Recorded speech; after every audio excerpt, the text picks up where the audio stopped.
Hello everyone, welcome to the Swati's vlog and Jai Shri Krishna to all. So guys, ती होती आजची रांगोळी आणि इथे मी कानूला फुल द्यायला आली. बट व्हिडिओ ब्लर झाली याकडे माझं लक्षच नाही गेलं. त्यानंतर मी मंदिरात गेली होती. मंदिरातून रिटर्न आली आणि मधला व्हिडिओ शूट करायचं विसरून गेली. सो मी माझ्या कामाचा व्हिडिओ शूट केला आणि मग सीन काय झाला भाई माहिती आहे का? हा नेकपीसची मला ऑर्डर होती. त्यांनी जसा रेफरन्स पिक दिलेला होता मी तसा ॲज इट इज कॉपी केला. बट जेव्हा मी तो त्यांना हँडओव्हर केला तेव्हा त्यांचं म्हणणं असं झालं की हा नेकपीस छोटा झाला आहे. बिकॉज मला जिला गिफ्ट करायचं आहे त्या हेल्दी आहेत आणि त्यांना हा नेकपीस फिट नाही होणार. सो आय वॉज लाईक भाई पहिले बोल देते ना. मग असं काय झालं आणि मग तो नेकपीस त्यांचं म्हणणं असं झालं की हा ठेवा तुम्हाला आणि रिटर्न मला दुसरा बनवून द्या. देते बनवून, काही प्रॉब्लेम नाही. सो काय असं कसं होत राहतं, असं असं एक्सपिरियन्स येत राहता. So my dear business woman, सावधान रहे, सतर्क रहे. त्यानंतर संध्याकाळी मी असं थोडंसं जेवली होती.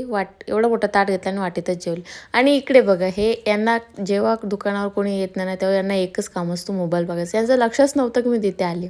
नंतर मी जेव्हा आणि आज माझ्याकडे आली होती हिचं नाव माधुरी आहे. ही मला कच्ची केळी घेऊन आली. त्यांच्या फार्मच्या फ्रेश कच्च्या केळ्या आहेत त्या ती माझ्यासाठी घेऊन आलेली होती. का तर त्याची भाजी बनवा. आणि इकडे यांनी शेकोटी लावली कारण बाहेर नाशिकमध्ये थंडी नेक्स्ट लेवल वाढली आहे. खूप थंडी